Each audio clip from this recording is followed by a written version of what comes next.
Hello. Hey everyone, it's Michael and Matt. and Ruben from Bullion Now, bullionnow.com.au. And if I seem slightly distracted, Ruben's got a very large picture of me behind the camera and it's driving me nuts. What could go wrong? So I apologise for that if I keep glancing away. Being distracted by your own reflection. That's, I feel like that's a you thing, not a me. I'm sorry. I'm not used to seeing my ugly mug. So welcome to Friday, which I believe is sponsored by Bullion Now. Officially. Unreal. Yeah.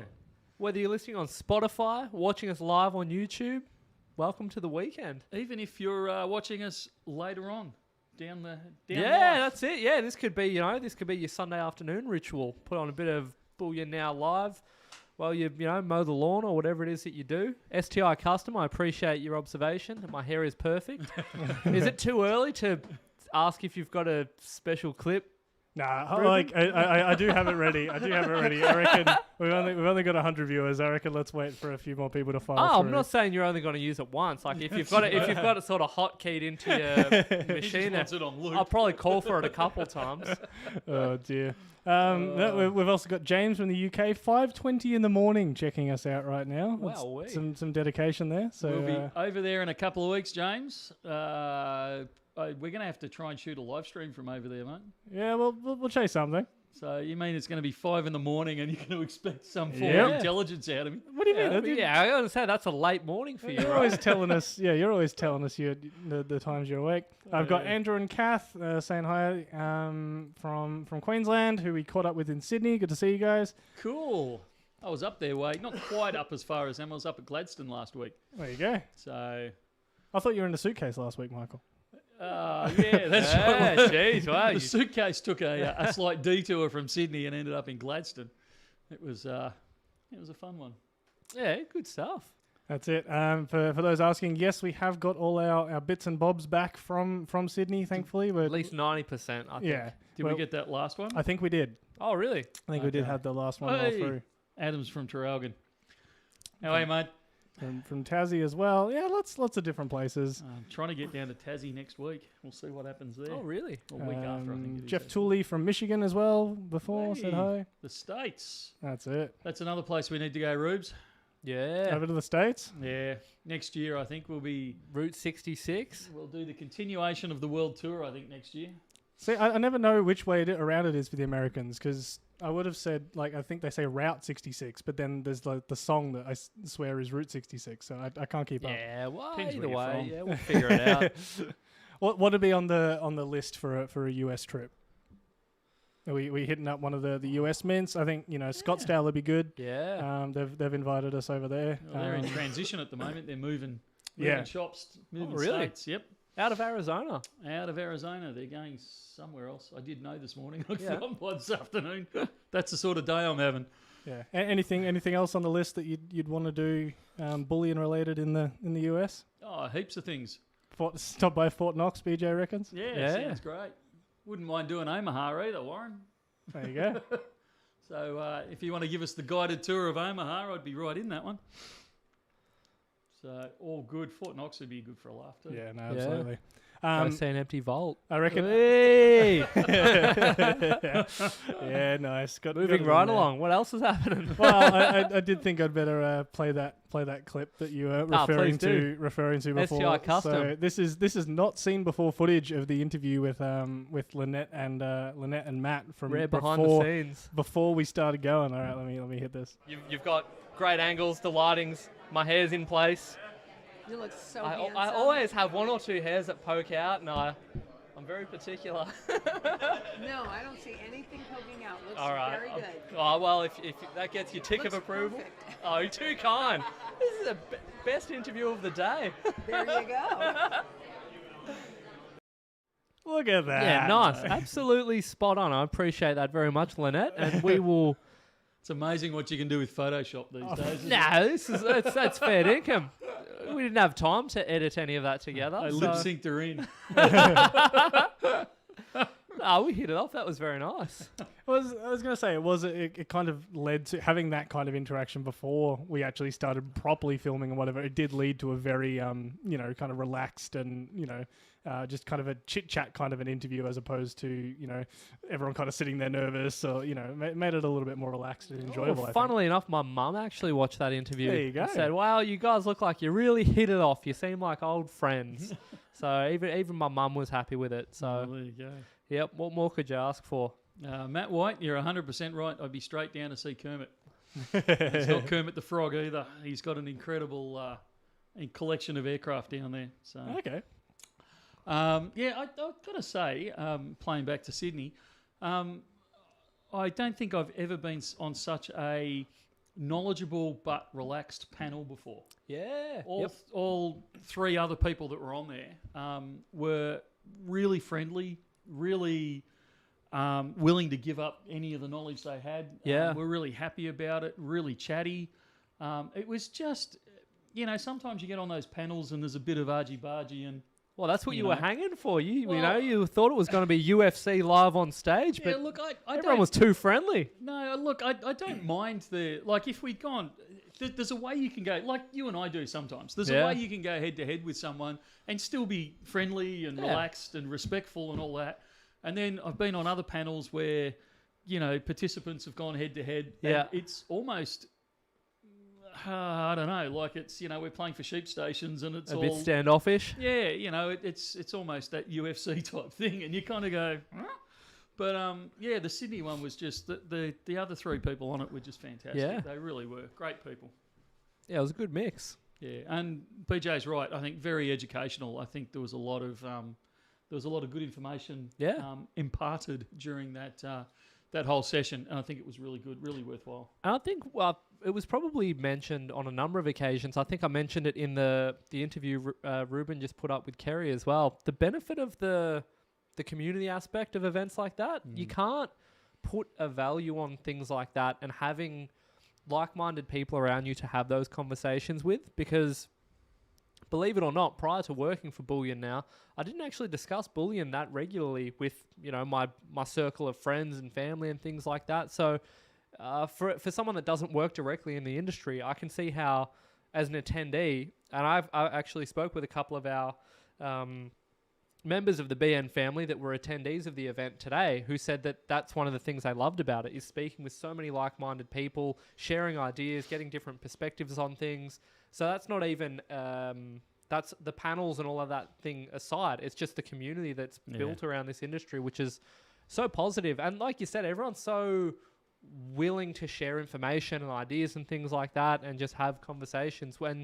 That's when some of the best conversations were had, like when Con and I went to the awards night afterwards, when they were having the networking drinks and things like that, and people start to loosen up a bit and have, all sorts of conversations. It was really good. Yeah. Yeah, no, it is really good. You're right. It's sometimes I talk quite often about making sure you're not talking into an echo chamber. So you actually go up against people who disagree with you, so you can test your mettle.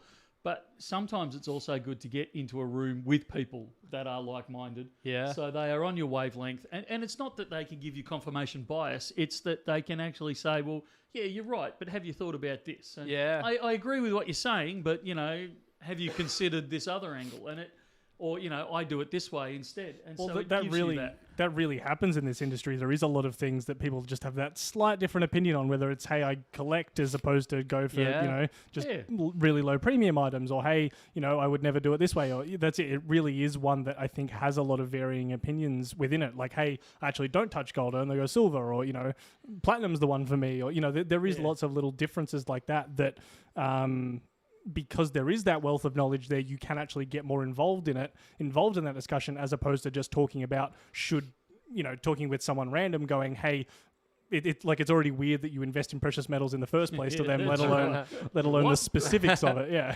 Is that legal? Yeah, exactly. So no, you don't have visible neck tattoos. Why are you buying gold? Oh dear. Let's not go down that path again. But with the conversation around community, I don't know if it's too early to mention. I don't know how to use my computer. There is an event are we talking about an event coming up on Sunday? Yeah, I was should do. messaging someone to get some more details about it because I'm Yep. actually not 100% sure. Oh, I'm Things glad like I put timings you or right whatever. in the middle of it then, Ruben. But yeah, we do have an event happening in Melbourne this weekend. There's a metals meetup. But yeah, I'm waiting for a response back to make sure I know all my like all the details on that. It is 2 till 5. I've just heard word back. And I believe it's a situation where you've got to contact, you got to email someone to get things like the address and things like that. But I'll have to chase that up to. Look, it is a little bit secret squirrels for obvious reasons, security and that sort of stuff. It's always interesting in this industry you want to make it as widely available as possible, but you've got to be careful about how widely you cast that net. So, send in an email. Is it the standard email for that one? I believe so. I'm just checking. So the email is Mark. I'm going to launch out there. Yeah. MARK at bulliontraders.com.au. So if you just send in an email to him and just say, hey, would like to join in on the Melbourne Stackers meeting or the Melbourne Bullion meeting, whatever you want to call it. And he will forward you any details, any relevant details. It's 2 till 5, as Rube said. It's a great, fun time. A lot of us get together. Bullion Now will... you going, Rubes? That's the plan, should be there. So Rubes and I will both be there. The Bullion Now will have a representation there. There'll be a lot of other people, both stackers, collectors, all that sort of stuff. A lot of really good conversations will go on. We usually do a bit of an auction there, so people, all sorts of people, doesn't have to be dealers. It can be you and everyone else. Bring along things that they want to sell, and either it'll go by private negotiation between two people, or more often than not, it goes out onto the auction table, and it actually gets auctioned off at no cost to you. There's no fees charged or anything along those sort of lines. So it's a really good, relaxed, fun environment to get together with other stackers. Well, exactly the same comments we were saying about Sydney. That like-minded group that you can bounce some things off, see what other people have in their stacks, and potentially acquire some of it for your own stack if they're looking at trading with it or selling it or things like that. So yeah. So absolutely, Mark, there you've asked a question about do people sell to each other? They absolutely do. And then they also throw things onto the auction table at different times. So it's just a really fun afternoon. Fun and educational. Definitely, if you get a chance, come along. Are we teasing the thing we might be bringing along to that? Yeah. One of the things we might be bringing along to that? For example, such as... That's this thing that I'm hiding. If you want This is like a deja vu moment, Ruben. Today has been utter chaos. So if I appear behind the 8 ball, it's because I'm behind the 8 ball. Desi asking if it's cash only. Within individual people there, it comes down to what they're willing to take. So if someone's willing to take a bank transfer or something like that, and they're happy that the funds might take a little while to clear, or if they clear instantly. It's very kind of one-on-one arranged deals as opposed to waltzing through into a shop or something like that. It's, hey, what do you take for that? Will you take 2 of these? No, it's a nice kind of little bartering kind of thing sometimes. Yeah, I was just going to say there's quite a lot of bartering goes on there at different times. Like, I've got a kangaroo and you've got a koala. Can we swap them, sort of thing? And there's quite a bit of bartering goes on. So it's great fun. And in recognition of that, we have had, these are actually buybacks that we're going to take. They're not available for sale today. We're going to use them as buybacks for the Saturday the Sunday meet. I slipped up there. So we've had, I think Matt's got a camera over there that I can hand him over to. Yeah. We've actually bought back 2 10-ounce stackers, and I haven't seen these. I've got to stack them on top of this bar. Yeah, I just put them on top. They'll be right. So these are little stacker bars. So if you don't know what stacker bars are, they actually interlock into each other.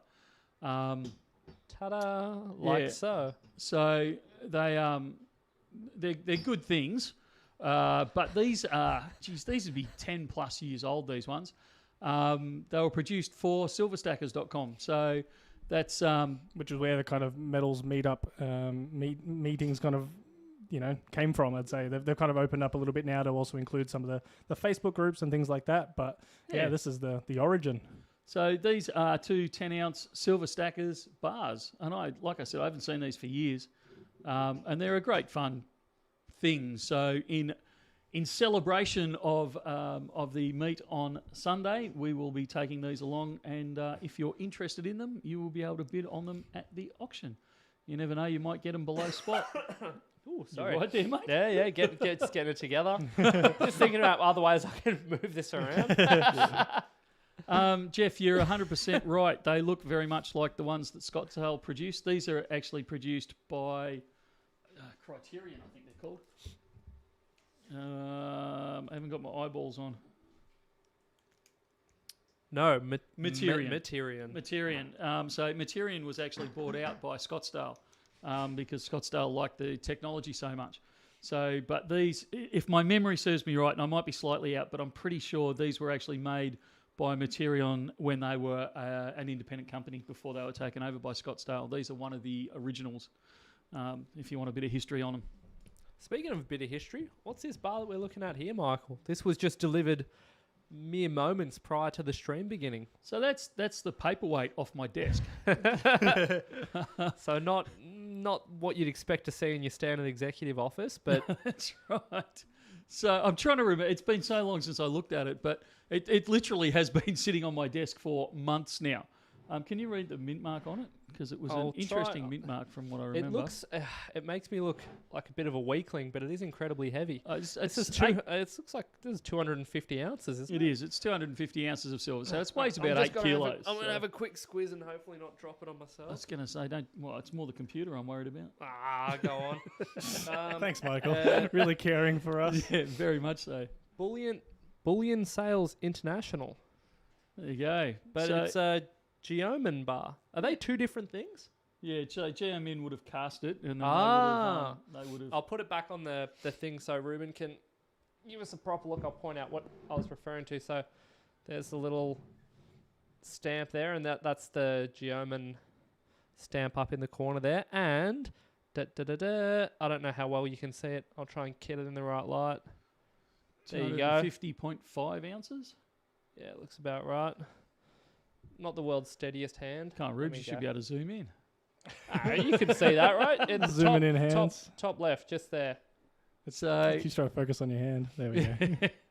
So I thought, it's a cool bar. It's been, like I said, sitting on my desk for months now, and it's a vintage bar, hand poured. It's got all the flaws and characteristics that you'd expect in a minted bar, in an old cast bar. And I just thought, I'm not taking enough care of it. I'll put it on the live stream, and if someone wants it, someone wants it, they can put their name down for it. Can we see more, Ruben? Can you cut to this again? I'll give it a little flip round. You can see get the full experience. Yeah, so you can see it's got all sorts of toning on it. It's got all sorts of imperfections in the bar. It's just a turntable when we've got this. It's just look at that. One of those character-inspiring bars, and I actually really like it. But I have customers in my office at times, and everyone picks it up and oohs and ahs over it, and I'm actually scared out of my brains that somebody's going to drop it on their foot one day. And we're going to have a serious compo claim, so it needs to go.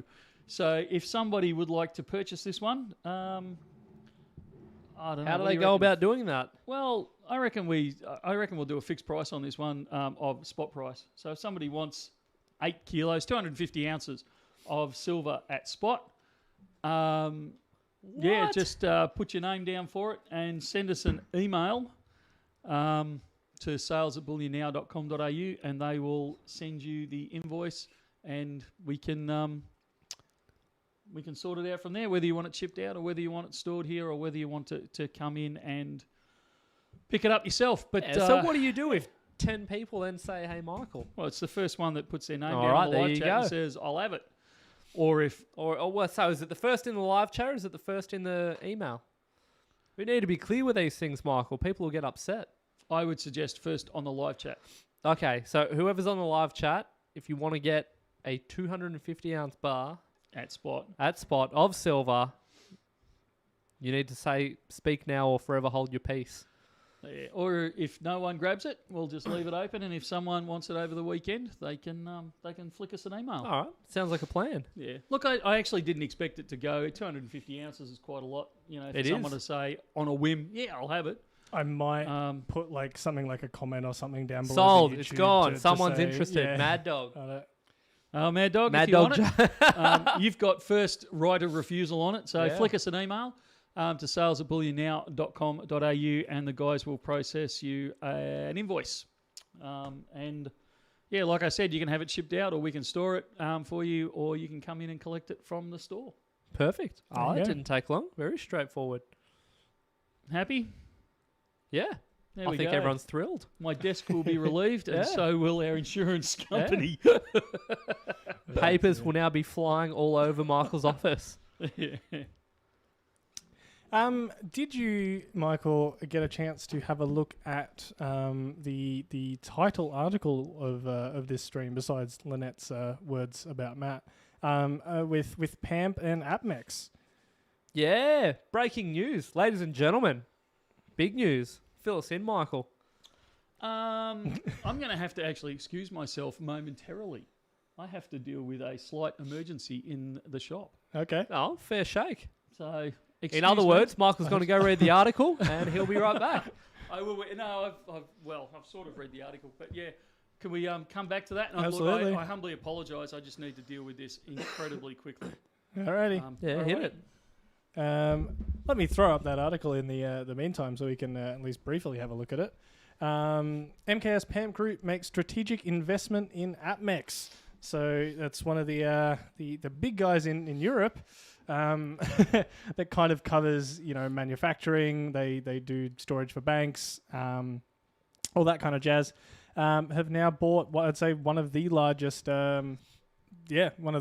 retail kind of arms in the US. So kind of very big news. They've said strategic investment. I did see somewhere else that it was majority, so it is actually enough for them to be in control. And Progressive Goldbug said before the stream actually started that they'd let the customer reps know at APMEX. They called them up and they asked, their thoughts about the PAMP news, and they didn't know anything about it. So, either it hasn't been very widely spread around the company, or it's kind of still very early days yet, and not everyone's been made aware. One or the other, I'd say. Well, I suppose if you the general employees are often not going to be made aware of that type of thing. They're not participating in the the boardroom discussions and that sort of jazz. So that doesn't actually surprise me that that's how they found out. But this is pretty big news. This must be one of the largest deals in the bullion industry in recent history. This is pretty significant. I wonder what sort of implications this might have for the biz. I know that in a lot of industries, I think like banking and things like that, you have what's it called? Is it the ACCC, where they want to avoid any potential kind of monopoly and things like that. So I wonder if that this is probably a Michael question. He's just ducked out. He'd be all over this sort of thing. But it'll be very interesting to see what changes, if anything, or if it's just a business as usual thing. But like they say, it's a strategic investment. Although it'd raise my eyebrows if they said this is just for fun investment. We're just having a laugh. We just thought we'd have a crack. And well, I suspect it's PAMP kind of solidifying their entire chain. They are quite good in the manufacture of it, and they definitely have lots of wholesalers and things like that sell their products. But to actually have a direct a direct line to selling this kind of stuff in an already established market with a whole bunch of established customers. That's it. I think it's a really smart choice by them. And yeah, like I said, I think they're just kind of filling out their chain. I wonder if they own their own mines. I think they do. I think PAMP do. I think that's part of it. I could completely stand corrected on that. Maybe that's something we should go for a live stream. We'll go to a PAMP Switzerland. Mine. Yeah. Do a stream from a mine. Imagine that. Checking their thing here. Oh, potentially not. They say they've grown into an international company serving precious metals producers, banks, traders, and manufacturers worldwide, as well as end consumers. The group is a leader in the precious metals sector, employing over 1,000 professionals. Group is present in all key precious metal sectors in all key precious metals markets, operating 2 refineries and mints and 13 offices around the world. So yeah, definitely one of the bigger players in the community for sure. Oh, did you say over 1,000 employees? Yeah. That's massive. I had no idea. I had no idea that they were that sort of scale. That's got to be. That's significantly in bigger an industry like this, you know, that particularly I'd say, obviously, you know, there's certain ones that are a little different, but you know, you think your little small coin shop or something like that, and you're talking, you know, a couple of employees max. To go to a size like that with 1,000 is pretty impressive. Yeah. Jeez, yeah, we need to go over there. I wonder if they'll let us in for a tour. What are 1,000 people doing every day? Surely there's not that much to do. Although, yeah, well now there probably is. Lots of people talking about this $5 heritage coin, Matt. This is kind of the topic up your alley. Yeah, this is because it's really not something story of the year. I thought it's really not something Bullion Now specifically is likely to touch, but I know it'll still be itching your coin. It was the and it's funny that this has come up because I was just having a chat with another coin enthusiast earlier today, and it was something that when we saw the line listings for, so a line listing is just the description of a coin prior to its release. I rolled my eyes and I thought, oh, heritage, it'll just be a standard average release. It's blown up the internet. It's become the new red poppy. And for those that are unaware, the red poppy was the world's most popular coloured $2 coin. People are already offering to trade their poppies for this coin, you know, the day after release. What's the go with it? Because one of the things I've heard people mention to me about it is, oh, you know, it's a $5 coin, you know, that's massive or whatever. You know, to the layman not interested in coins or whatever, that is a big deal because it's like, oh my goodness, here's this coin that has a face value of so much more. Yeah. In an industry like ours, though, where we see $100 coins and, you know, $30 coins and, you know, all these different face values on coins, why is that one so important? Why is that one so different? I think... Or is it just the fact that it has bled out into that layman, you know... I think it's one of the main things that it's had going for it, and this is always the case with any kind of new release coin. It had a lot of media coverage. So the Royal Australian Mint spoke with Channel 9 and a number of news outlets, and they just pushed it so hard. And I think it's sort of... When a lot of people speculate about, you know, everyone... That there may come a time when everyone is flooding into gold and silver, just to bring it back to bullion. Yeah. It's at that point where it's not people like us that are actively engaged with the industry that are regularly buying and selling and all that sort of jazz. Things really tend to kick off, as we're seeing with this type of release, when the mainstream media coverage is all enthusiastic and positive about it, which leads to ordinary, everyday people then deciding, well, I might start to get involved in this. And as a result, you see the price go through the roof. So that's effectively what we've seen here is, you know, a lot of people that perhaps were not collectors are now getting involved and starting to pick these things up. And then you have a supply-demand situation where demand is huge and supply is not many. They only made 30,000 of this coin. And yeah, a lot of people are trying to get multiples of it now. Few kind of skeptics in chat reckoning that it's pretty much purely just because of the kind of scalping mentality that's come through recently with a lot of it. Yeah, but I guess not saying it's actual value, but it's kind of a very temporary, you know, flash in the pan. I think like it's not uncommon for the initial burst of enthusiasm to potentially be in excess of what the actual market value is when you have that initial FOMO driving. And as we know, and as we comment on this channel a lot, fear is one of the most powerful sales tactics there is.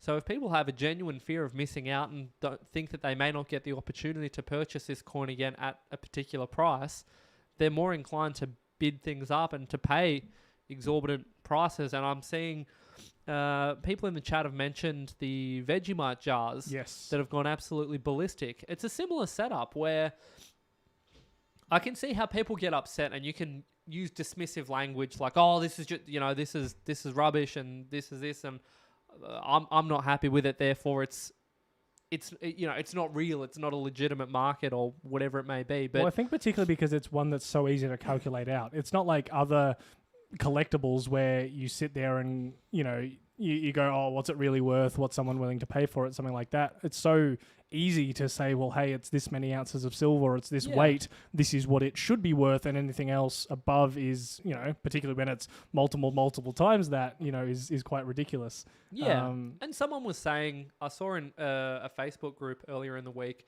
someone was talking about whether or not it would be viable for them to cast their own and produce their own. And then the conversation comes up of, well, you need to get the licensing. It's not a case of it's 1 ounce of silver or it's 3 ounces of silver. The gentleman who was responsible for the production of those jars put in a tremendous amount of work. Absolutely. And it was not I'm just sitting on the couch on a Sunday afternoon and I've got a bright idea, and on Monday I've got a product. It was months and months in the making, and I think sometimes people don't fully appreciate how much goes into projects like that and what is required, and also the scale of the appeal of something like Vegemite. And I think, and I'll be honest, because I said to you, Ruben, that I didn't think that they would be nearly as popular as they were. So, I think I may have already said this. I'd take my hat off. We stuffed that one up a little bit. Absolutely. But and on exactly what you were saying, we actually spoke to the gentleman responsible, and kind of midway through his process of manufacturing them, and it was just all he was doing. It was just, Vegemite was he was basically all he was living and breathing for a while. Absolutely. And from the point that the conversation first came up, it was months and months and months. It wasn't it wasn't a quick process, and you're dealing with a company the size of Vegemite and getting everything approved and going through all the contractual obligations. I think sometimes people don't fully appreciate the scope of projects like that. And similarly with a coin like this $5 coin, it has the 20 World Heritage sites located in Australia all represented on it. So it has significant appeal, not only domestically, but to international collectors that are interested in that sort of thing. And I think when you have that in any field, it's not just coins. It can be, pretty much anything. When you have a crossover of subject matter, you appeal to a far broader market, and it's no longer just coin collectors in that instance. It's anyone that has an interest in any of those heritage sites and things like that. And then, combine that with the media spruiking it, and look out. You're going to have something that can go up significantly in value. So it doesn't upset me at all. I understand. I can understand people getting upset when they miss out, and I think that's totally understandable and relatable. But I think sometimes people overstate that frustration and then start saying things that aren't necessarily true. When you get frustrated, you speak passionately and you can say wild things. I think there's a bit of that going on, which, like I said, I can fully appreciate. But like we say in the bullion industry, whenever we're talking about advice and information, you need to read people's perspectives and take it with a grain of salt. If they preface their opinions on the collectible coin market with, I missed out on this coin, therefore this is the current state of the market, I would be mindful of that and, form your own opinions on these things. I think one of the other things specifically about the Vegemite that was interesting is it essentially came out of the blue. It wasn't like people couldn't necessarily check the regular channels on, Perth Mint's releases or, Rams releases and go, hey, this is coming out. This is something I need to be aware of. Cool. I can line up on the day and, get ready for it. I don't think Vegemite or, the person manufacturing them or anything, anyone involved in it was really kind of ready for the reception it got. And because of that, there wasn't people prepared for it to go quite as nuts as it did either. And so particularly something like that just comes out of the blue, you know, it's hard to make sure you grab something like that. And, you know, I'll take the cop that, you know, it's the same when we do a random release on a product. Yeah. That's the thing, right? If you can't prepare for it. And I was shocked that the Vegemite site crashed when they released it. So they must have... Maybe you and I, Ruben, just aren't rolling in the right circles to receive the marketing material, because I didn't see a lot of advertising for it, but obviously people knew about it. But yeah, you're right. It's adjacent. It's Bullion adjacent, but yeah, very, very interesting nonetheless. Absolutely. A lot of fun to watch from the sidelines. This one might cause you a little bit of pain, Matt. Sorry to say, Please but do. it's a story that Michael actually sent to me. So I know for a fact he's kept up with this one. Yeah. But let me fling this up here. Oh, this is so rough. This is brutal. Yeah. So it's some coins that were stolen at the end of last year out of Bavaria. And trove has been considered to be the largest find of Celtic gold found in the 20th century, discovered in 1999. And the reason it's sad is because I think they've done some raids. They said it says there 28 properties, and they found 18 lumps of gold in a plastic bag. And so obviously they're assuming that the coins have just been melted down to some different lumps to be sold on later, which is very sad for the kind of numismatic and, you know, historical value given to those coins. Obviously, I don't think they know 100%, but, you know, if you turn up at a gold robber's house who's stolen some gold coins and find a bunch of melted gold, it's they're kind of putting two and two together, I think. I think you're right, and particularly given that these have been stolen from a museum, so this isn't. It's bad enough, yeah. You know. It saddens me to see $200 gold coins getting melted down and repurposed and things like that. But if you're talking about historically significant coins, I can see how it happens in the sense of it'd be very difficult if you were and it sounds like I'm advocating for the cooks in this instance, but I can see how if you had hold of these ultra rare coins that were part of a museum display that are highly identifiable, if you walk into your local coin dealer, there's probably a decent chance that they've authenticated those coins for the museum or something like that. Yeah. And they'll say, all right, yeah, I'll buy these, dial the equivalent of whatever $00 is in their neighborhood and say, yeah, just wait, I've got another expert coming down to give their opinion. Yeah. And it's all over. So I can see why they did it. But it doesn't make disappoints it me less. to no end. Yeah. You've broken my heart with that story, Ruben. Yeah, sorry to. Well done. Welcome back, Michael. Yeah, Michael, I'm assuming you know what we're talking about. I do know what you're talking about, and I fully apologise for having to disappear. That's completely unacceptable, but I had to go and... Well, when you're the, top dog running the show, you've got to be, sort of everywhere at once. All I do is pay the bills. So far so good. Yeah, something like that. What are we moving on to? Or you want to focus on that one a bit longer? Oh, it's so sad. It's such a bummer. Yeah. I hate that kind of stuff. You've really sorry, mate. Got my weekend off to a flat start. We've got Mad Dog Joe in the chat who apparently has to go. Going home to face the music from the boss after my impulsivity with that purchase. Wish me luck. Best of luck, Mad Dog. Definitely. Apparently Urban has swung by. Just visited BN for the first time now. I understand why you've expanded into other offices on the level. The showroom is so small. Yeah. Yes, we make it look big, but... that wide-angle lens does wonders. Quality, right. not quantity, or something like that. Yeah. No, it's we are squeezed for space. It's when you first start a business from scratch, and you look at the rent that you have to pay. You kind of go, "Yeah, this is going to be heaps big enough. Yeah, we'll never outgrow this. Yeah, this will be fine."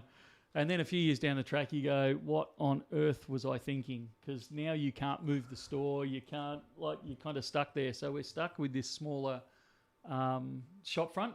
We are going to do things about it, but we are stuck with a smaller shop front, and we are expanding out the sides with the offices and that sort of stuff. So we need to expand out the direct sides, though. Problem is we're we're over the hallway. We need to just take over the whole floor, Michael. You reckon? Today the floor, tomorrow the building. Exactly. Just come to the building. We'll paint the whole thing purple, and off we go. Here we go. You could run a poll. Should we take over the whole floor, or should we start opening offices interstate? Ooh. Oh, that's a good one. All right, incoming poll. Yeah, I didn't think you'd That's an actually go for interesting that one. yeah. That's a good question. There was a lot of that. Yeah, BJ expanding to a new Sydney store. There was a lot of anticipation for a big announcement on the Sydney trip, Michael, for a store opening. That's all I'll say. Yes. Paul, you've asked it a couple of times. The intent at this stage is not to bring in those coins. There's not that many of them, and to get an order of enough of them would be, I think, impossible. And on top of that, I don't think there'd be a huge amount of interest in them. We'd be selling one or two here and there, and that would be it. So it's not something I'm bringing in at this stage. Speaking of all that, one of the other things I wanted specifically to ask you, Michael, that someone was asking even before the stream started, was about these copper bars. We actually got an email from someone that I'd quickly throw up as well. Hi guys, amazed to see how fast the copper bars sold out. I missed out because I wasn't quick enough. How long until you do the next one-off order? And are you taking pre-orders? Regards, an unhappy member of the BN family. And they'd say they're just kidding. Did you answer the question in the question when you quoted one-off order?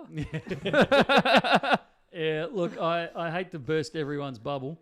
My intent is not to bring them in again. And before everyone shouts us down and gets out the pitchforks, the reason is that, believe it or not, we did them basically at cost. They cost. In fact, I'm quite open about the details. They cost me $85 to land here and get them into the shop.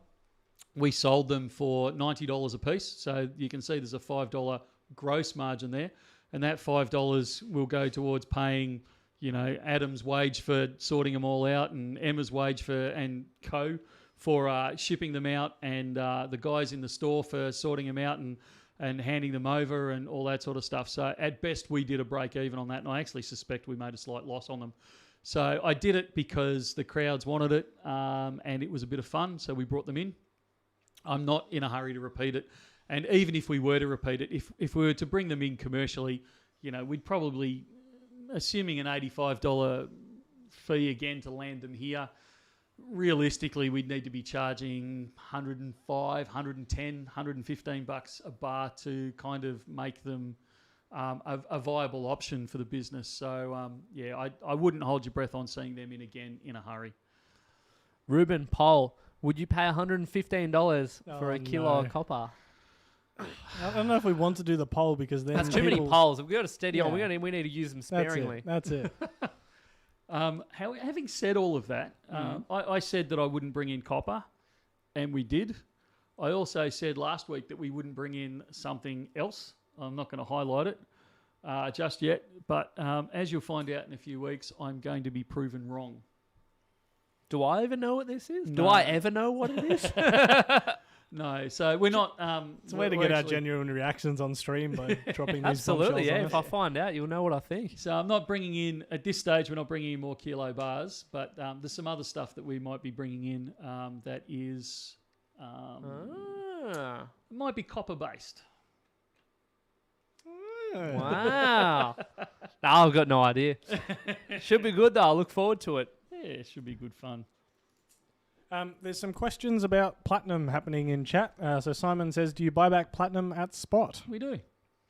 And there's another one that came through the emails. Let me just pull that up if I can. It's from Urban. It says, been curious. You always mention buyback silver is $5 above spot when buying in store. How much do you sell buyback gold and platinum for? Is it based on the coin/bar for gold and platinum? So is it specific to what the item actually is, or is it same as silver where it's just a set margin above, or a set dollar amount above? Yeah, the short answer is no and yes. It tends to be, we don't... As a rule, we do not sort through buybacks. We actually don't have time to sort through the buybacks. They go The gold goes into a bucket, the silver goes into a big box. It doesn't really get sorted through. Okay, I'm gonna beat the comments to it. Occasionally, if we spot something, we will pick it out, and that's how we end up with some of the auction pieces. But if you've noticed, and there has been a bit of a gap lately in some of the auctions, that is pretty much happens because, as Michael was just saying, we don't have the time to be sitting there and sorting them out. We get swamped, and so nothing happens on the on that front.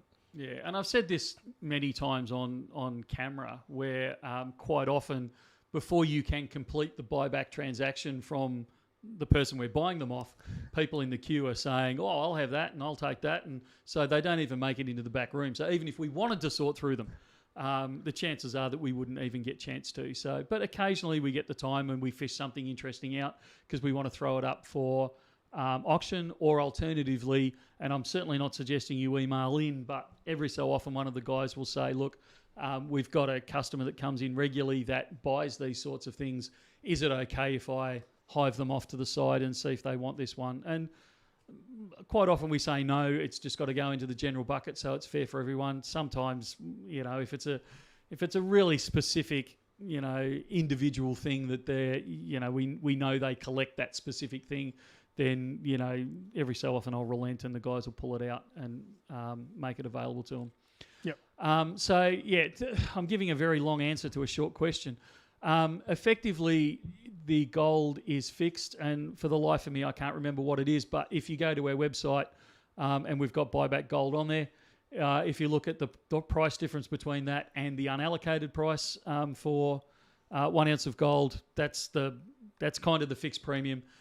It's pretty unusual that coins go for any different. However, the one proviso I've particularly got to give, it doesn't matter quite so much for silver as a rule because we don't see that many of them, but particularly with the gold, when they come in and they're proofs and that type of thing, they incur GST, they do get hived off to the side for tax reasons, and we have to process them differently.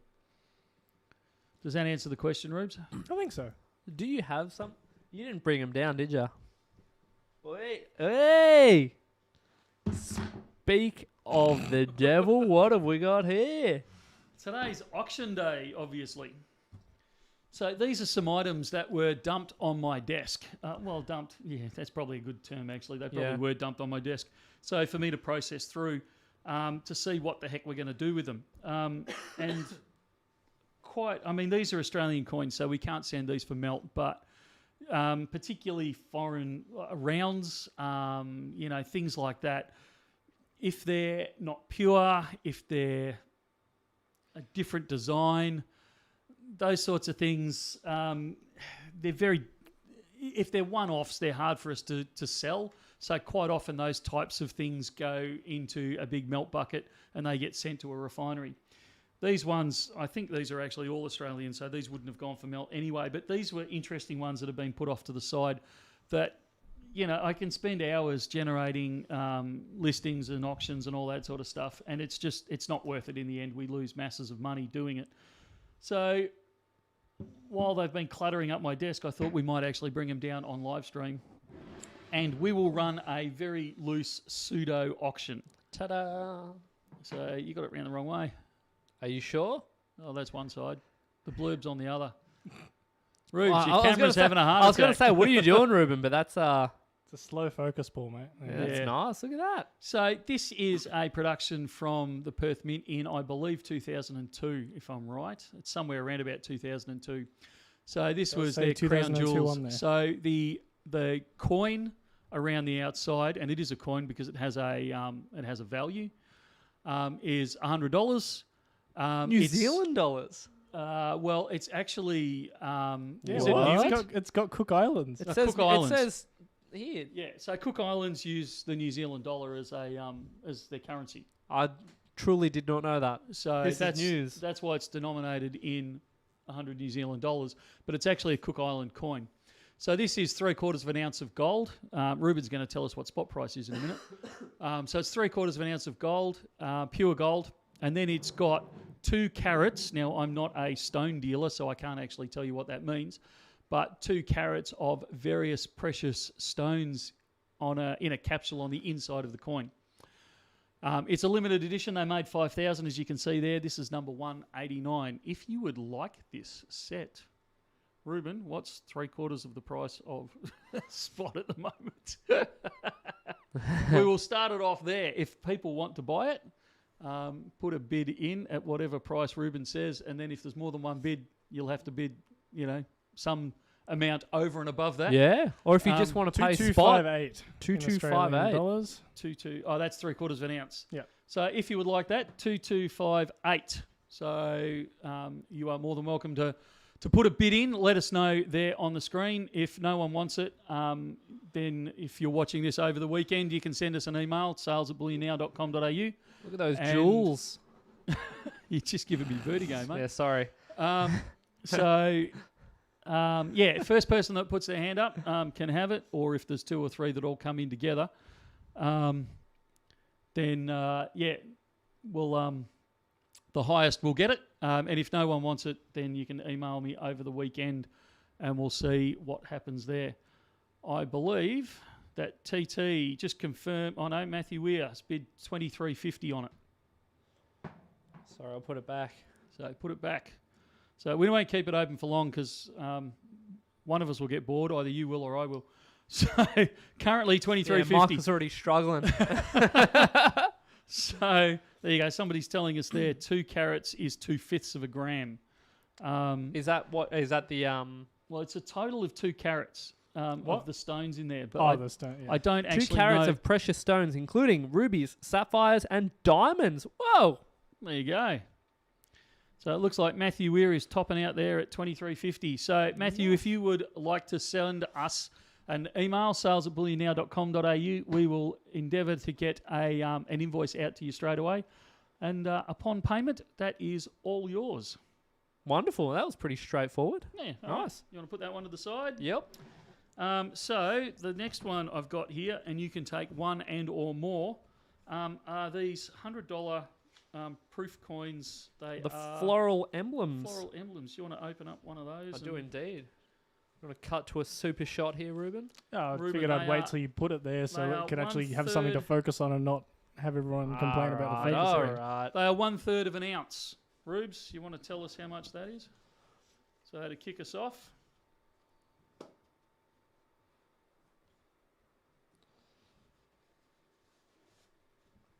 Whoops. Focus. You're going to confuse it if you stick your hand in the way. Maybe I'll just put this on top of this. Boom. It focused initially. So you're looking at $1,004. So $1,004. There are actually... the screen's just gone all blurry on me. 1,004, did you say? Yes. So kick-off price, we actually have 1, 2, 3, 4, 5 of these in total. So I'm happy for 5 bids or 1 bid that wants to take all 5 or any combination thereof. So 1997. yeah. And they are pure gold. So Aussie Drop Bear has got in at 1,005. Some boxes leave a little to be desired. Yeah. This has a mild tear in it.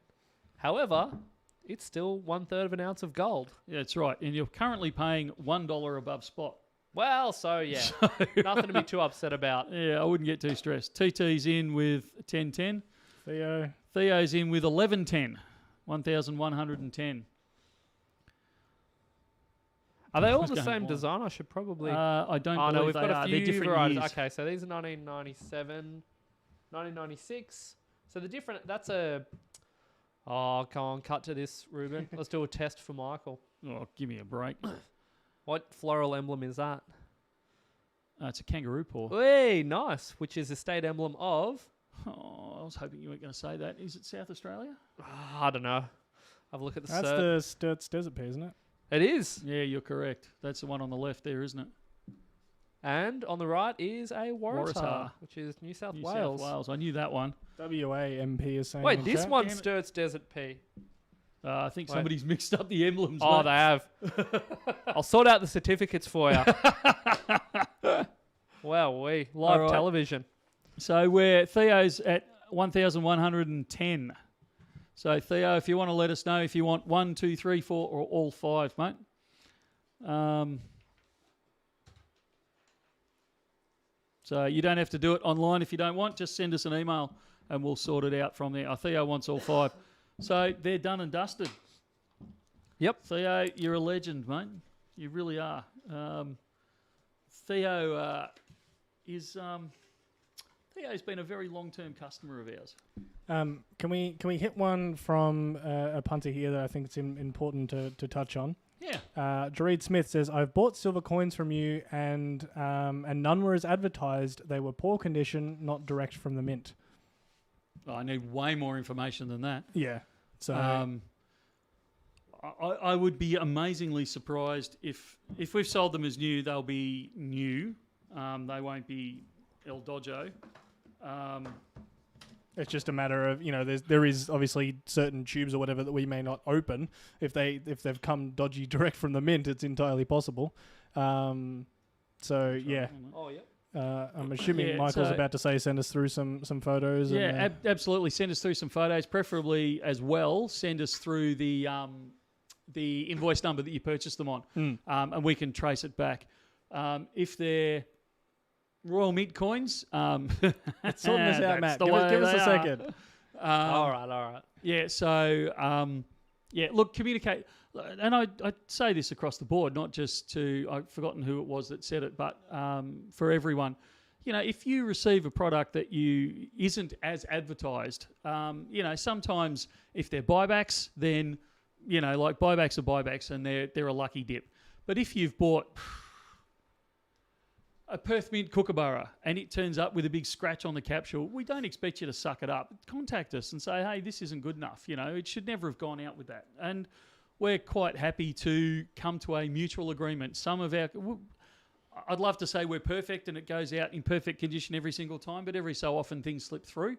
And customers have contacted us and we've said, look, would you like us to replace it or would you like a discount on it? And quite often, I would say it's probably 50-50. Some people say, no, look, I'll return it and I'd like a better one, one without the scratch down the middle. And other customers say, look, actually, I don't really care about it. It's just going to join my stack. But, if you give me free postage on the next one or if you on my next order or, how about we just knock X amount off the price refunded or I'll hold it for my next order as a credit towards my next order. And we quite often do that. Obviously, we're not, we're a business. We're not going to roll over to every request out there. But, absolutely, if we've sent something out that's not up to scratch, then, no pun intended, then, we need to fix it. Yeah. So, do email through just to sales at bullionnow.com.au and the guys should be able to sort that out for you. Yeah. And having said that, Emma and Bailey and Sylvia doing a great job. Absolutely. I would say it would be very rare that something slips through the cracks with the checks that go on here. But if it ever does happen, we get it sorted. Trying to find a comment.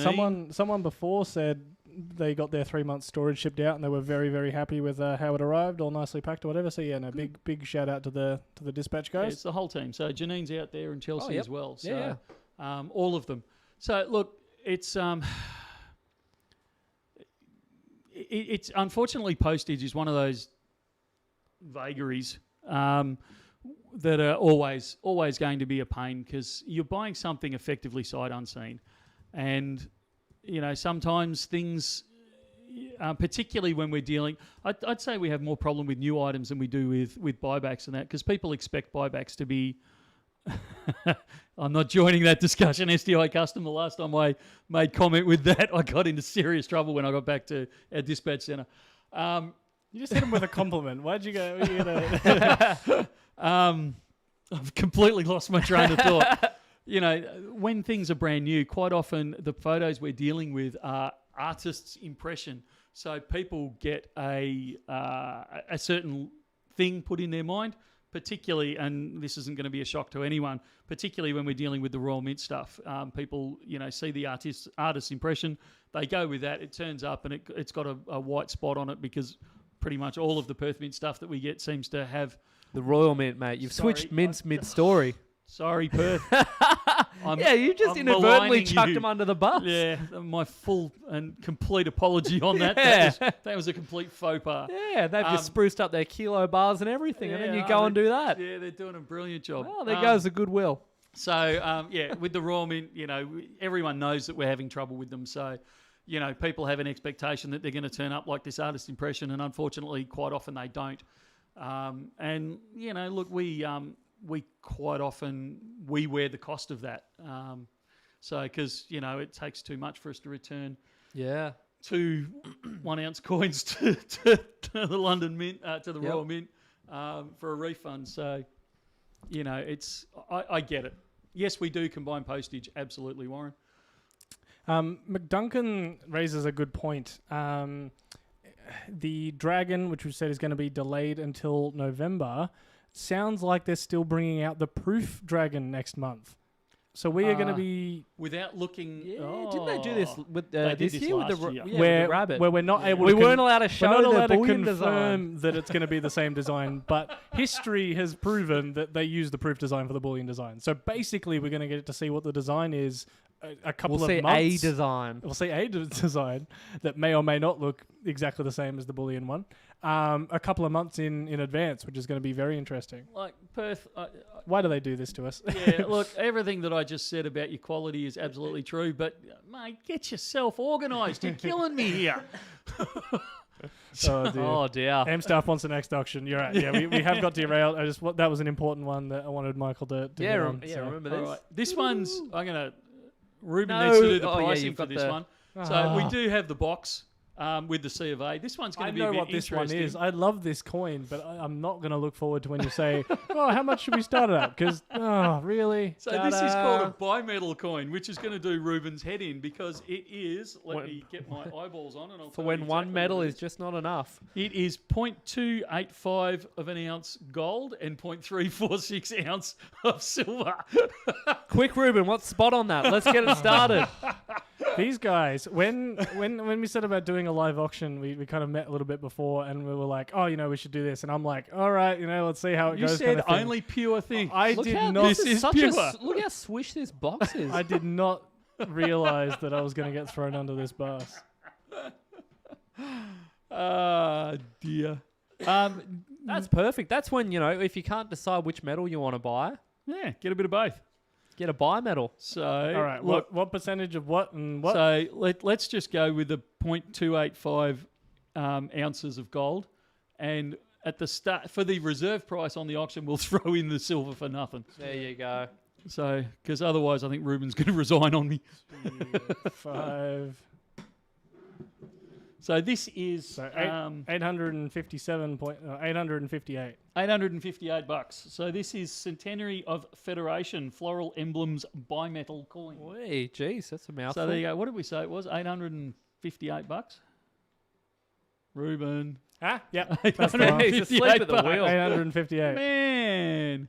And each of the floral emblems is represented on there, as well as a coat of arms.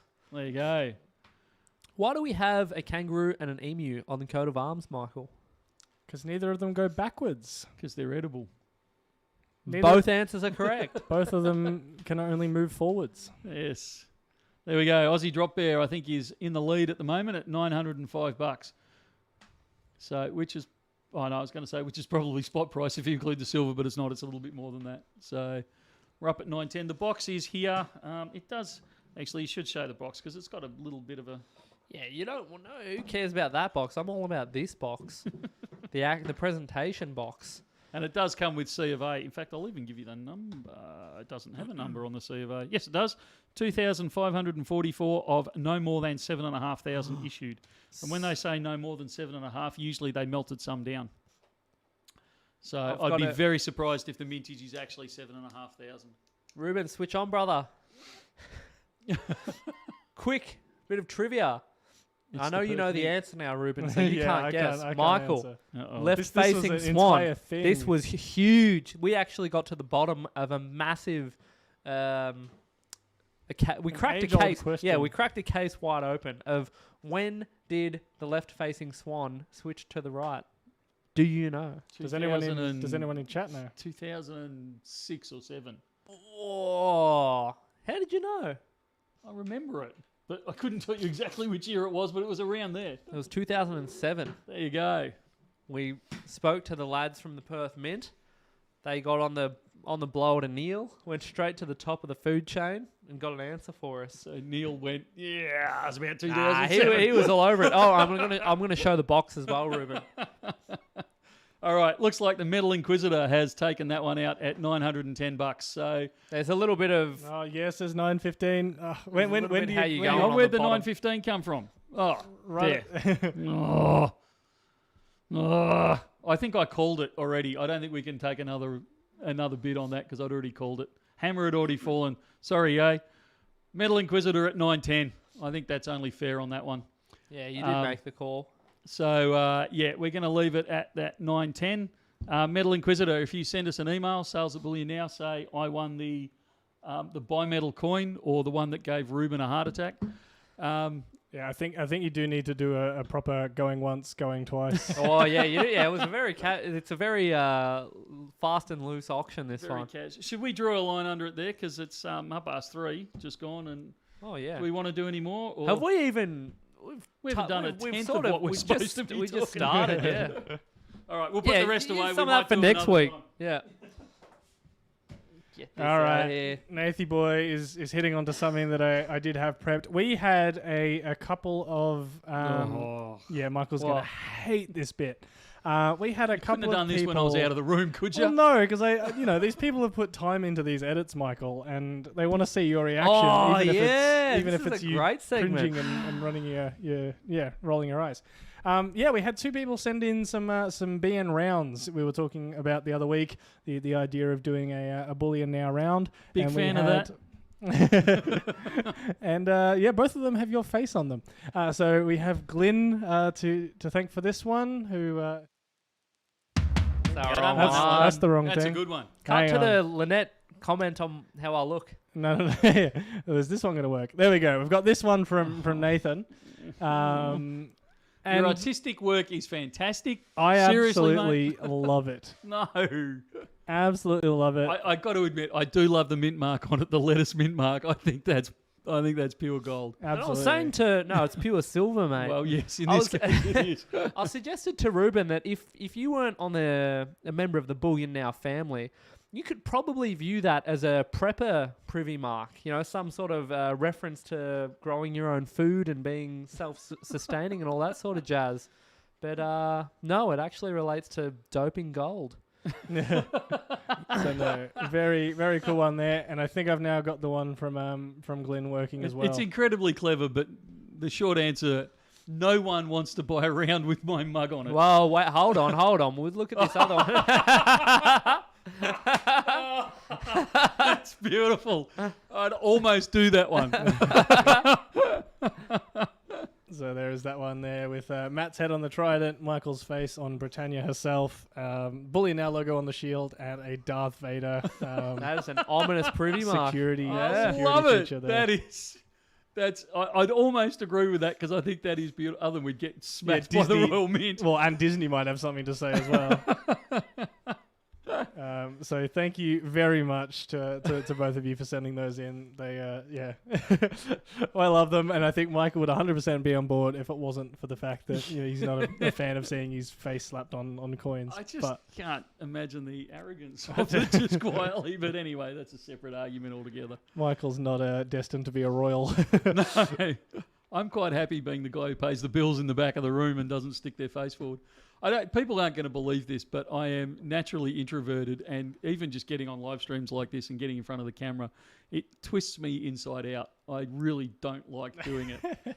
It's just a matter of time, though. I think, and particularly if you look back at earlier videos, you were a lot less animated. I think you were more mindful back when you started getting in front of the camera. Now you just sort of. I think we're in the same boat. You just know it will be what it will be, and off you go. People seem to be very receptive. It was bizarre when I popped into the shop to help someone today, and they said, "Oh, what you on a Friday?" And I thought, "Oh, geez, this is bizarre. It's just strange the idea that someone would be watching us." But here we are. It's good fun. Yeah, it's still, and you've talked about this at the Ander shows, but it's still. I love the Bullion Now family. This absolutely is not a criticism, and please don't take it that way. But it always spins me out where people know me far better than I know them. So they come and go, "Oh, Michael, how you going? How's the kids? How's the wife?" And you kind of go, do I know you? Yeah. And like it's great. I'm not trying to say that as a criticism. I love the fact that people take that level of interest in us. And I think it's just brilliant. It really is. But for just like in the back of your mind is this panic of, do I know this person? Am I meant to know this person? Oh, is it is this someone my else? second cousin or something like that? Yeah. And when it happens when my kids are there, they just kind of look at me like, Yeah. are you kidding me? Like, really? So I still go back, and I've actually mentioned this once before, quite a while ago. I was standing at a corner of an intersection at one of those, what do you call those, food vans? Like a food a kebab. van. Yeah, kebab place. What do you call a food van? A food van. Yeah, at a kebab place. And we were standing, I was with my daughter who was 16, 17 at the time. And it was a fairly busy intersection in this town, traffic lights, and this car turning right, going round past the intersection, opens the window and goes, "Oh, Michael from Bullion Now, BullionNow.com." And I just kind of went, big smile and waved and, made it easy myself. And my daughter's just going, "Oh, you've got to be kidding me." She was so humiliated. Yeah, with a celebrity. 16-year-old girl, it's probably not an ideal for her. She's probably not. Yeah, she wasn't real happy. Oh, dear. Non-BN related question. What aircraft did Michael like flying most in his previous career? A Citabria. There you go. Which is, of course, a stunt plane. It is. It's Is actually it? aerobatic. Oh, it's in the name. Hey. It's aerobatic spelt backwards. What did you call it? Citabria. Oh, I must have known. Yeah, very So good. it's an American aircraft. It's got the new ones have actually got metal spars, but the ones I used to fly were wooden spars with fabric wings, and they were fantastic. Wow. So, All right, back on Bullion. Back on Yeah, Bullion. drag it back, Ruben. Nice What- Post wants to know if we've got anything cool in 1 gram coming through in the future. No, No, nothing We at just all. had cool 1 grams through. We had the Valcambis. Yeah, I they can't were. call them a 1 gram. Though. Ah, you could if you squint. If you break it up. Michael, any chance of getting 2023 1-ounce gold maples with King Charles effigy on them? Possibly. Okay. It sounds like we have ready to go some buyback kilos as a bit of a special as well. There you go. And they are up online now.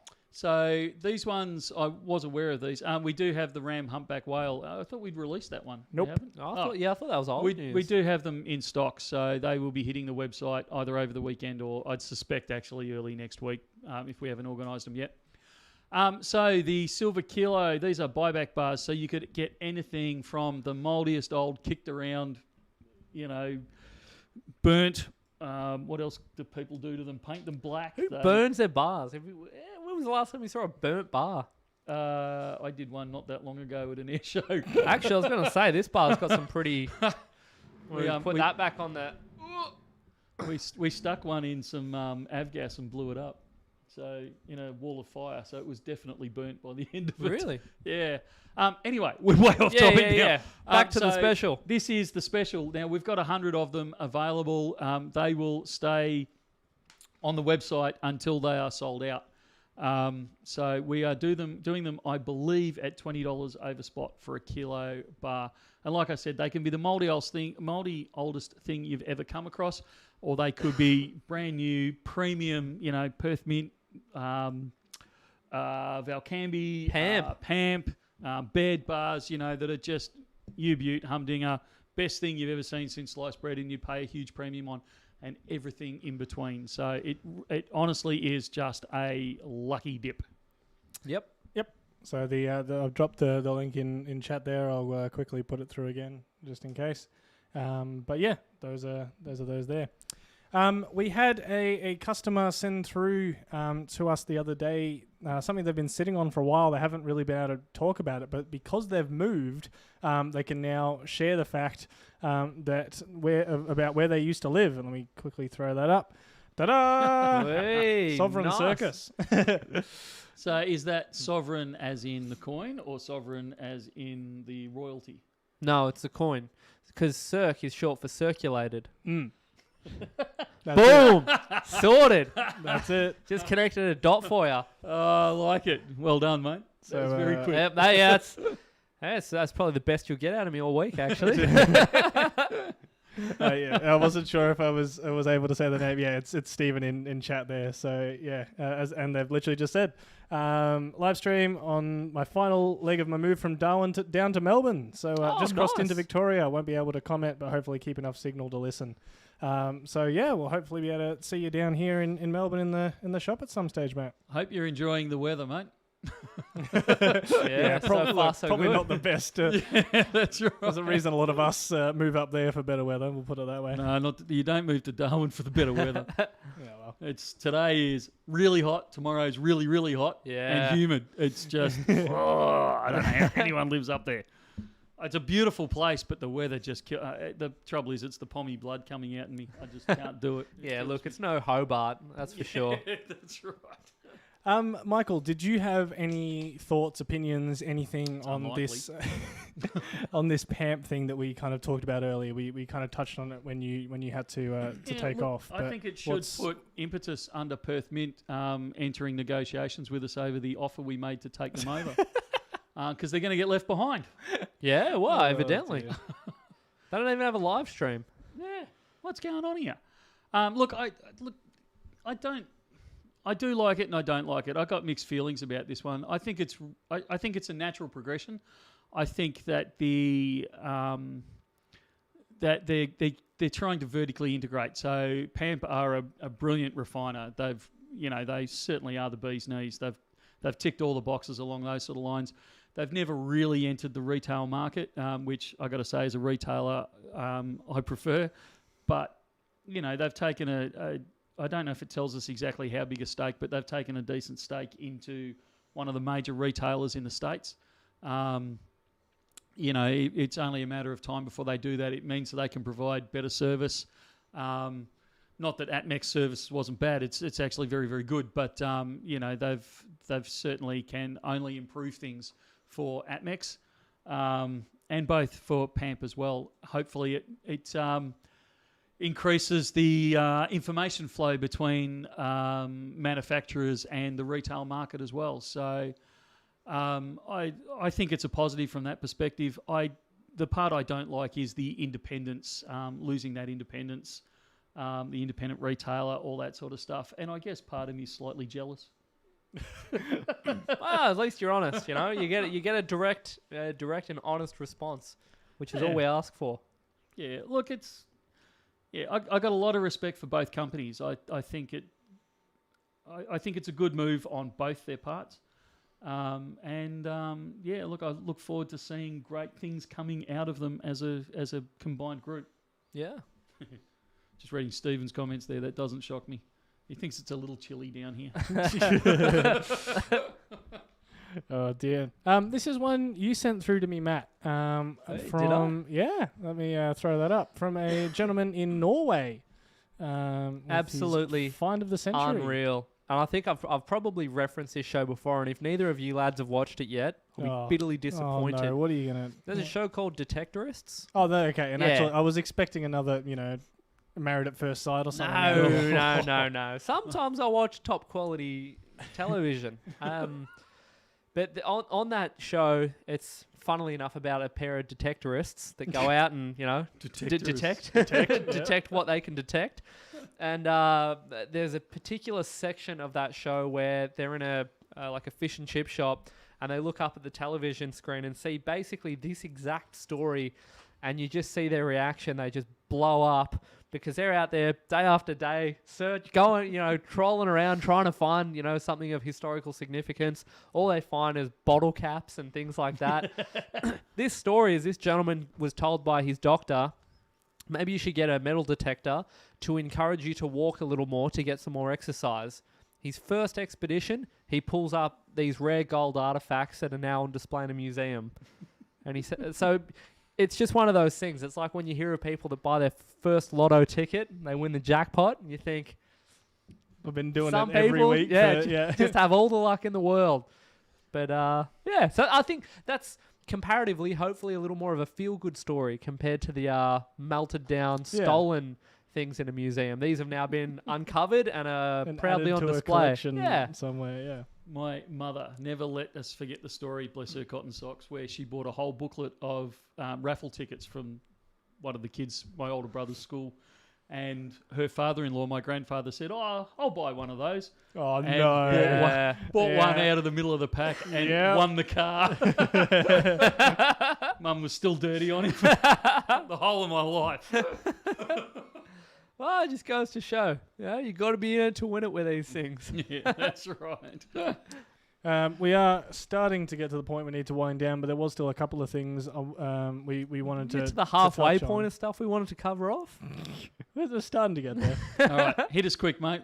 60 questions in 60 seconds. This was an article you flung me, Michael. It was about Coles kind of adding themselves to the list of places making cash difficult. Woolworths kind of did it in 2021, where they did a bit of a trial, particularly here in Melbourne. It was pretty bad. There was a lot of cashless convenience. Thank you very much.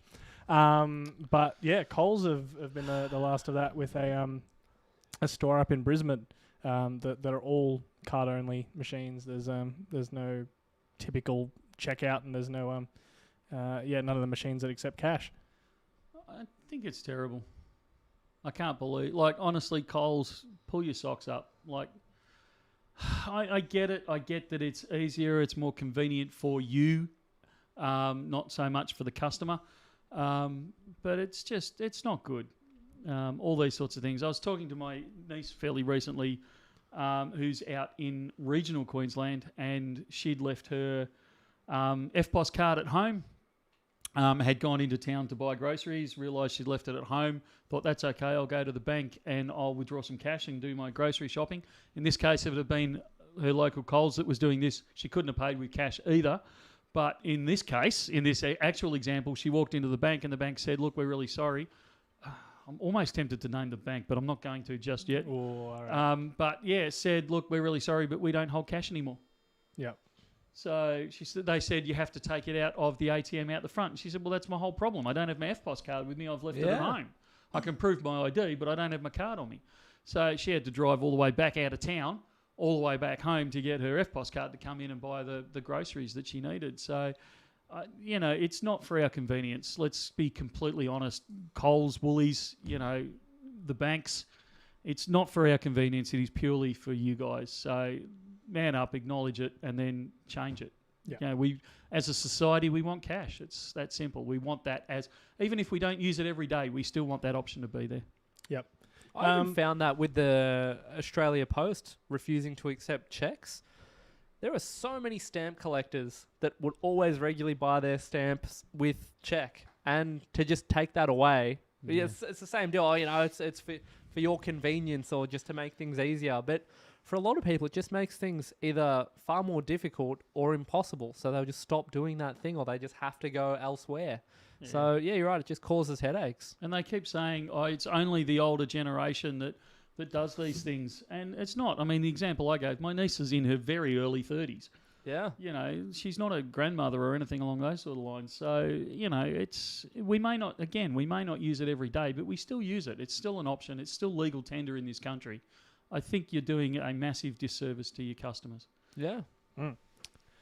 This one's a bit of a wall of text, so I'm going to speak probably more about the general ideas around it and things like that, more so than reading through the entire thing. But I got a notification about this one today, or it might have been yesterday. It's about the fact that Indonesia has formed a national task force to expand the use of local currency transactions in Indonesia, as well as with partner countries. Can I drag you back for a second? I'm really sorry. It's just something that really burns me. I hate it when these sort of these places, and this isn't Coles, this is other places, but it really annoys me where they say, "We don't accept cash anymore, we only accept card. And by the way, because you're paying by card, we're going to slug you an extra 2%. And I just think... Yeah, that's very rough. Seriously, how rude. Yeah. That really gets my goat. Anyway, sorry, Rubes. Go back to it. It's all right. So I thought it was very interesting to see, and I mean, obviously, when I quickly mentioned this to you before, Michael, you made the comment that it's probably not focusing on them using cash specifically, but more so just trading in their actual local currency as opposed to using USD or something like that. But it was still an interesting idea that a task force would be specifically set out to encourage the use of that in everyday transactions for businesses, people, just regular everyday transactions. I thought it was a very interesting concept. Yeah, look, this is another indication, and I don't believe I'm being end of the worldist or conspiratorial here. This is what happens when the American government, A, doesn't do the right thing economically, but B, also weaponizes their currency on a worldwide basis. You're going to get more and more countries saying, actually, the more we can steer away from using the USD, and the US dollar was big time, still is pretty big in Indonesia, but was very big time in Indonesia, was accepted everywhere, and they're obviously recognising that this is a problem and we need to start moving away from it. And I think we'll see more and more countries do a similar thing, whether it's encouraging their citizens to use their own local currency, or the BRICO we were talking about the other week, where there's a kind of a group of or a group of countries that agree to use some form of euro type currency. And I think we will see more and more of that as time goes on. I'd be curious to see, I'll be honest, I didn't read that article. I'd be curious to see what measures implemented to encourage people to do that, whether it's an incentivized program or, Richard's just said, hasn't Indonesia applied to join BRICS? I think that's the big prompt behind it. And one of the reasons they are looking at doing things like this is to, incentivize around using the US dollar, and try and make it so that it's easier for them to join and use their BRICOs. Exactly, BJ. Yeah. But key in there is exactly right. Some countries, the local currency is completely worthless. And I think you'll find where that is the case, that we will see more and more of these countries apply to or start using the things like the BRICOs that we keep talking about. We saw that in one of the South American countries. I want to say it was Argentina, but I'm probably wrong, where they tried to start steering the country towards using Bitcoin. Purely so they could get away from... There was recognition that they didn't want to use the USD, but that their currency was subject to hyperinflation, and they were trying to get control of it. So they said, instead of using all of that, let's start encouraging people to use a better currency than either of them. So they were encouraging that Bitcoin. Unfortunately, I think it blew up in their face. But again, I think it's these countries recognising that the USD is no longer what it used to be, and they don't want to be tied to the requirements around it. And they are looking desperately for alternatives like their local currency, or if that's not a viable option, the BRICO. Yeah, well, I don't know how much it was spread out there exactly by the government, but I had a friend over in Brazil, I think, who said that he and a lot of his, kind of not just him, but kind of his community were storing their using crypto and things like that as a bit more of a stable, because they didn't trust their own local currencies.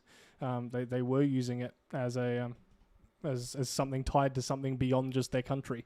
Yeah, look, and I think places like Brazil, Argentina, a lot of those, Venezuela, a lot of those countries that have seen hyperinflation recognise it because it's so stark and obvious and thrust into their face. But, even in Australia, why on earth you would store your wealth in AUD beats the living daylights out of me, because while it's not such an obvious degradation of your wealth, because we don't suffer hyperinflation here, it is absolutely a degradation of, it's a guaranteed loss.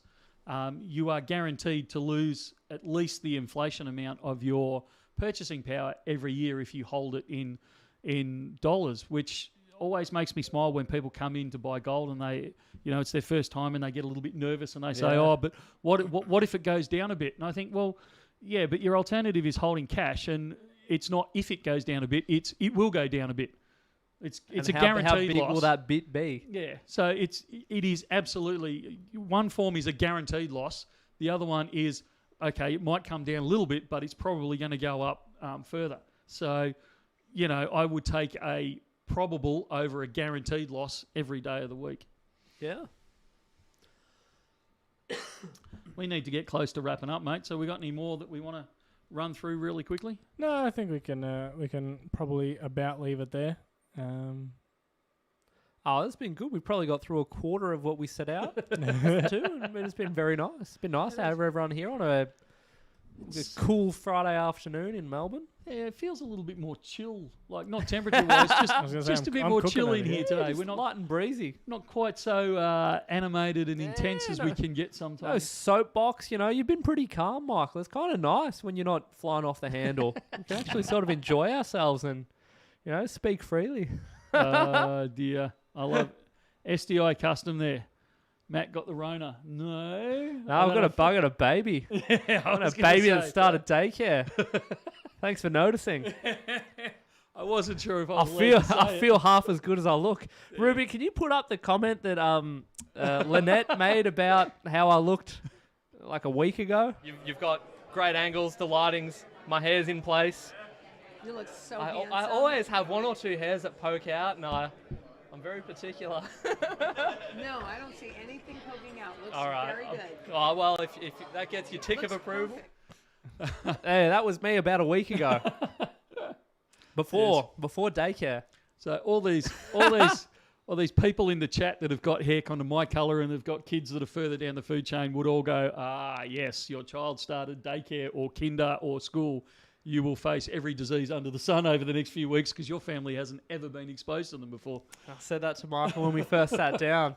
We had a conversation and I said, I'm going to start daycare. And he said, yeah, we'll see how that goes after the first week. This is how it's going. I feel half as good as I look.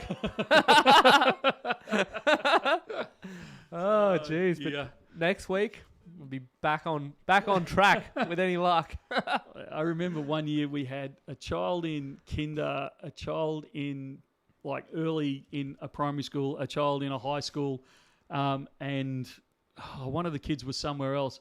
And I tell you, for the first term, the first 10 weeks, we just rolled from one disease to the next because we were getting it from every source in town that was possible. It was unbelievable. So halfway through the year, I'll be bulletproof. Alrighty, so we really do need to wrap this up. We've got so far off topic. So again, thanks heaps for joining in. We always really do appreciate the time that people take out to either watch us live, listen to us on Spotify, that's the one. Tune into us over the weekend or in the coming weeks and months as time goes by. So we don't take it for granted that you spend time with us. We really do appreciate it. So thank you very much. Stand by for an exciting next week. We've got some good unboxing coming. We've also got some educational stuff coming next week. We will, and I've promised this for a couple of weeks. I'm absolutely, we'll believe it when we see it. Okay, Ruben doesn't want me to even say it. So we will do something next week that I've been promising for a few weeks.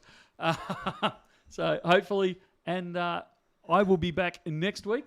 You coming back, Matt? I hope so. With any luck, I'll bounce back. Ruben, are you going to recover from today and come back next week? We'll see. No, I'll be here.